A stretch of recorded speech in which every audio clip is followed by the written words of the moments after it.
오늘은 업비트와 유니스왑의 차이점을 말씀드리려고 합니다. 사실 업비트는 설명할 게 없죠. 여러분들 업비트, 빗썸 대부분은 사용해 보셨을 테니까. 가장 큰 차이점은 이렇게 원화를 이용해서 구매를 할 수 있다 라는 게 중앙거래소의 가장 큰 특징입니다. 여러 코인들이 이렇게 있으면 어떤 코인이든 원화로 구매를 할 수 있습니다. 그래서 우리가 업비트와 같은 거래소를 이제 CEX, 중앙거래소라고 부릅니다. 그리고 반대로 업비트와 같지 않은 거래소를 이제 DEX라고 부릅니다. 탈중앙거래소 이렇게 부르게 됩니다. 그럼 업비트와 같다, 업비트와 같지 않다. 기준점은 뭘까요? 바로 법정화폐가 거래가 되느냐라는 점입니다. 업비트는 대한민국 서비스다 보니까 원화 거래가 돼야 원화를 코인으로 바꿀 수 있고요. 코인을 다시 원화로 바꿀 수도 있고, 그리고 입출금이 가능할 겁니다. 법정화폐의 거래 및 입출금이 가능하다는 것이 중앙거래소의 가장 큰 특징입니다. 입출금이 가능할 때 우리가 중앙거래소는 트래블룰이라는 그런 표현도 쓰고 KYC라고 하는 표현들도 씁니다. 근데 이게 뭐냐, 용어야 찾아보시면 다들 쉽게 이해하실 수 있지만 요약하면 이겁니다. 신원이 확인된 사용자만이 입출금을 할 수 있다 라는 점입니다. 우리가 입출금을 하려면은 은행 계좌가 있어야 될 거잖아요. 원화를 빼내야 되기 때문에 은행 계좌를 연결하려면 내 은행 계좌여야겠죠. 그래서 신원이 확인된 사용자여야만 한다. 그래서 KYC 같은 것들이 신원이 확인된 사용자 뜻하게 되는 겁니다. 반대로 탈중앙화 거래소, 이곳은 패턴이 다릅니다. 법정화폐가 없습니다. 그러면 코인을 다른 코인이랑 교환, 물물 교환만 가능합니다. 어떤 예가 있는지 한번 보여드리도록 할게요. 제가 유니스왑에 왔습니다. 유니스왑에 보면은 선택을 할 수 있는 옵션들이 있어요. USDT, 테더라는 코인을 쓰면은 이더리움을 살 수 있는 겁니다. 현재 시세대로 계속 변경되고 있죠. 예를 들어서 제가 여기를 2000이라고 바꾸면은 이런 식으로 현재 물물 교환의 시세가 계속 변경하고 있는 겁니다. 그리고 옵션을 통해서 여러분이 원하는 다른 코인으로 바꿀 수가 있어요. 근데 중요한 거는 이 덱스는 네트워크를 설정을 해줘야 됩니다. 네트워크. 이더리움, 아비트럼, 옵티미즘, 폴리곤, 베이스, BNB, 아발란체 이런 식으로 네트워크를 정하고 그 네트워크 위에서 원하는 코인을 결정을 하게 돼요. 제가 위에 있는 거를 아비트럼으로 설정을 하고서 아비트럼에 있는 에이브를 넣어놨습니다. 그리고 마찬가지로 여기 아비트럼이죠. 아비트럼에서 호환되는 다이스테이블 코인을 넣게 되면 아비트럼이라는 메인넷 위에서의 거래가 이루어지게 되는 거예요. 만약에 제가 여기에 이 밑에 있는 거를 체인을 변경한다 라고 해서 원인치 토큰으로 바꿔볼게요. 그러면 위에 있는 네트워크가 풀리게 되죠. 예를 들면 폴리곤 네트워크에 매틱을 선택을 해보도록 하겠습니다. 위에 거를 선택하려면 폴리곤이 돼요. 만약에 제가 이더를 누르고 USDC, 서클을 누르면 밑에 게 풀리게 됩니다. 기본적으로 같은 메인넷에 수압이 지원이 되고, 요즘 더 뛰어난 기술을 갖고 있는 덱스 같은 경우에는 네트워크가 일치하지 않는 경우에도 수압이 되도록 하는 기능들을 점차 도입하고 있는 상태입니다. 어쨌든 같은 네트워크 안에서만 이렇게 수압이 이루어지게 되고요. 그리고 금액을 넣게 되면은 수압의 비율이 나타나게 됩니다. 여기서 보시면 한 가지 확대를 좀 해볼게요. 여기서 보시면은 한 가지 독특한 점이 있는데, 내가 갖고 있는 BNB를 1000개를 넣었다. 그러면 57만 달러 정도가 평가 금액이 나오죠. 그리고 USDT의 평가 금액이 나옵니다. 그리고 여기 보면 마이너스 2.5%라고 되어 있어요. 여기 차이가 발생을 한다는 겁니다. 예를 들어서 여기에서 거래량을 우리가 많이 하면 할수록 이런 이상한 값들이 나타나게 돼요. 예를 들어 제가 10,000개의 BNB를 거래하겠다라고 하면은 마이너스 95%가 되고요. 그리고 1000개를 하면은 이 마이너스 2.47%, 100개를 하면은 마이너스 0.47% 이런 식으로 값이 줄어드는 걸 볼 수가 있죠. 작게 하면은 변동이 별로 없고요. 이 탈중앙화 거래소에서는 기본적으로 물물 교환이기 때문에 너무나도 많은 양이 한 번에 거래됐을 때 그 거래가 가격을 무너뜨리는 형태가 됩니다.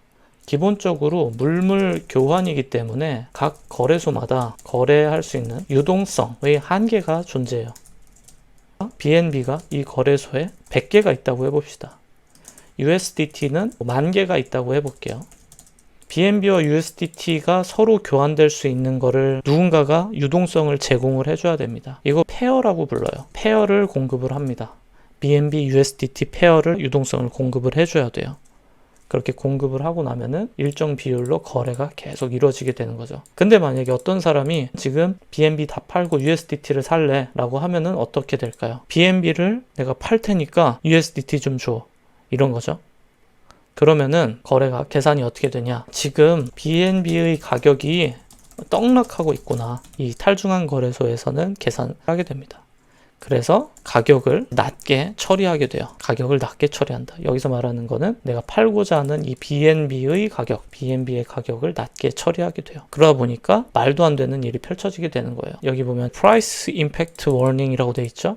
만약에 제가 이렇게 거래를 진행하려고 하면은 가격이 0.99%까지 무너지게 된다 하는 겁니다. 그럼에도 불구하고 이 거래를 하겠습니까? 라고 이제 물어보는 거예요. 이렇게 되는 이유가 탈중앙 거래소는 호가창의 개념이 아닙니다. AMM이라고 하는 오토마켓 메이커라고 하는 방식을 통해서 거래가 이루어져요. 예를 들어서 A를 팔고 B를 살게 하면은 이 AMM은 A라는 거가 파는 거잖아요. 그러니까 가격을 살짝 내립니다. 살짝 내리고 B는 사는 거니까 B의 가치는 좀 더 올라가겠죠. 그러면 여기에서 약간의 0 정도씩 상황에 따라 다릅니다. 유동성 양에 따라서 가격의 변동이 서로가 생기게 되는 거예요. A와 B의 가치의 변동이 생기게 돼요. 근데 만약에 내가 이거를 대량으로 판다라고 하면은 여기에 있는 이 퍼센테이지가 커지게 돼요. 10, 30 커지게 되는 겁니다. 기본적으로 이 거래가 블록체인 상에서 이루어지기 때문입니다. 무슨 말이냐? 중앙거래소는 중앙에 자체적인 서버가 있어요. 자체 데이터베이스가 있습니다. 여기에서 초당 몇천 건, 몇만 건의 거래도 실시간으로 거래가 가능하죠. 어차피 자신들의 데이터베이스에서 처리하는 거니까. 그래서 우리가 이제 틱이라고 부르잖아요. 반면에 탈중앙 거래소는 블록체인 상에서 이루어지다 보니까는 상대적으로 느립니다. 데이터들이 매칭돼서 호가창처럼 할 수가 없다 보니까 사자 주문, 매수 주문, 매도 주문을 온체인 상에 순차적으로 올리는 겁니다. 매수가 발생하면은 가격을 올려주고 매도가 발생하면 내려주고 그러면서 가격이 변동을 하는 거죠. 그래서 이런 프라이스 임팩트가 생길 수 있는 거는 내가 BNB를 엄청나게 많이 팔아버린다고 지금 협박을 하고 있는 겁니다. 탈중앙 거래소는 특징 중에 하나가 너무 많은 양을 한꺼번에 거래하면은 가격이 미끄러진다라는 현상이 생깁니다. 그래서 여기서 가격의 디테일들을 볼 수 있는데 맥스 슬래피지, 미끄러짐이라고 하는 거죠. 미끄러짐이라는 게 발생을 하게 됩니다. 호가창이 밀려나면서 가격이 내가 원하는 수합 비율에서 미끄러져서 더 손해를 보게 되는 거예요. 더 손해를 보게 될 그 한도를 사용자가 정할 수 있게 됩니다. 그래서 기본적으로는 엔트의 맥스 슬리피지가 적용이 되어 있는 거고, 그리고 그 밖에 수수료, 이거는 플랫폼에 대한 수수료입니다. 유니스왑의 플랫폼 수수료 0.25%, 그리고 네트워크 코스트는 해당 네트워크에서 발생하는 송금 수수료가 되는 거죠. 탈중앙 거래소는 플랫폼 수수료 플러스 이 슬리피지 플러스 이 프라이스 이펙트, 가격 충격을 모두 발생하다 보니까는 대량 거래를 할 때 이제 가격이 밀리는 현상이 더 셀 수도 있죠. 근데 탈중앙 거래소가 단점이 많은 것 같잖아요. 사람들이 왜 이걸 사용할까요? 탈중앙 거래소를 사용하는 이유는 가장 크게는 원하는 코인을 수합하는 데 편리하기 때문입니다. 예를 들면은 BNB가 있는데 원화로 바꾸긴 싫어요. 바로 뭔가로 바꾸고 싶은 거죠. 가령 업비트나 빗썸에서 거래하지 못하는 그런 코인으로 변경하고 싶다고 해봅시다. 그러면 이곳 말고는 거래할 곳이 없어요. 근데 대부분의 탈중앙 거래소는 당연한 얘기지만 일반적인 중앙 거래소보다 더 많은 코인을 지원하고 더 많은 조합들을 지원을 하게 됩니다. 네트워크마다 지원을 하게 돼요. 그러다 보니까 거래 옵션에서의 자유도가 생기고요. 두 번째는 여기에서 사는 사람들 조건만 있는 것 같은데 사실은 여기에 유동성을 제공하는 프로바이더적인 측면도 있습니다.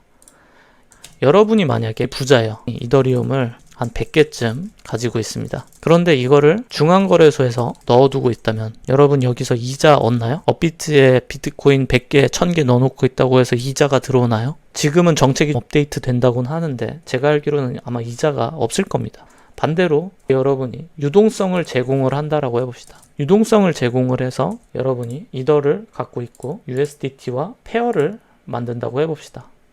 이렇게. 그러면은 이 안에서 거래가 일어날 때마다 아까 말씀드린 플랫폼 수수료가 있죠. 플랫폼 수수료.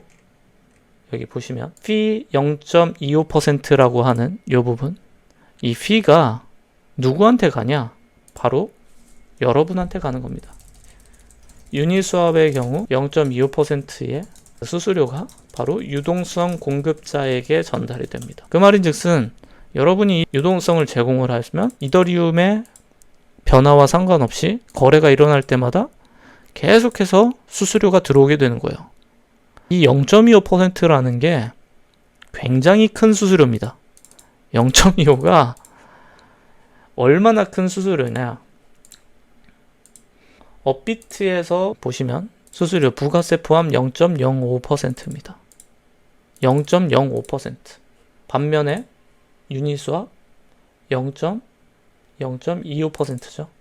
0.25%입니다. 그러면 5배가 높은 겁니다. 그렇기 때문에 자본이 있는 사람들이 여기다가 탈중앙 거래소에다가 자신들이 갖고 있는 코인들을 예치를 해놓는 겁니다. 유동성을 공급을 해놓는 거예요. 그거 가만히 있는다고 하면은 돈이 더 늘어나거나 줄지 않죠. 물론 넣어놓는다고 해서 언제나 좋은 건 아니에요. 오늘 영상에서는 자세히 설명드리진 않겠지만은 이 비영구적 손실이라는 게 발생할 가능성은 있습니다. 이거는 나중에 자세히 설명할 기회가 있을 것 같고요. 그런 이유에서 탈중앙 거래소에 유동성이 공급이 되고 그러다 보니까 코인을 갖고 있는 사람이라면 이런 것들을 제공을 할 명분이 있죠. 그리고 또한 탈중앙 거래소를 쓰다 보면은 그런 표현 들어보셨나요? 김치 프리미엄. 업비트나 빗썸에서 코인을 살 때 많게는 한 5% 또는 7%까지 비싸게 거래하게 돼요. 왜 그렇습니까? 사람들이 너무 많이 사서 한국인들이 투기적 경향이 세다 보니까 한국으로 들어오는 코인 양보다 구매량이 더 많은 거예요. 공급량보다. 그러다 보니까 비싸게 사죠. 그러면은 여기서 거래를 안 한다면은 이 프리미엄을 낼 필요가 없겠죠. 바꿔 말하면 만약에 여러분들이 다른 코인으로 투자 포트폴리오를 변경하고자 한다면 비싼 돈 주고 김치 프리미엄 내면서 할 필요가 없습니다. 그냥 스왑을 해버리면 되죠. 훨씬 편리합니다. 또한 암호화폐 월렛에서 이루어지는 일들이기 때문에 기록 같은 것들도 남지 않게 되는 거고요. 그리고 우리가 디파이라고 하는 탈중앙화된 금융 서비스 등을 사용을 할 때는 여기서 발행한 토큰들이 있어요. 뭐 코인들도 있겠죠. 이런 것들을 사용할 때 친구들을 거래하기 위해서는 대부분은 이 덱스를 사용해야 됩니다. 왜냐면 여기에 있는 굉장히 많은 상품들이 있는데 얘네들이 다 한국 거래소까지 상장된 건 아니기 때문입니다. 그러니까 거래하기가 어려운 거예요. 그러다 보니까 덱스를 사용하지 않고는 금융 서비스 같은 것들을 쓸 수가 없는 거죠. 그러다 보면 덱스를 쓸 수밖에 없습니다. 그래서 여기서 한 가지 이 중앙거래소 사용해 본 분들이 있고 덱스 해본 분들 이 차이가 있을 겁니다. 근데 대부분은 이 전자의 케이스에 속해요. 후자에는 들어오시는 분들이 매우 적습니다. 그 말인즉슨 뭐냐? CEX는 그냥 입구입니다. 입구. 크립토에서 있어서 입구일 뿐이에요. 그리고 그 입구를 지나서 본격적인 크립토 세상으로 들어가는 문. 이곳이 DEX예요.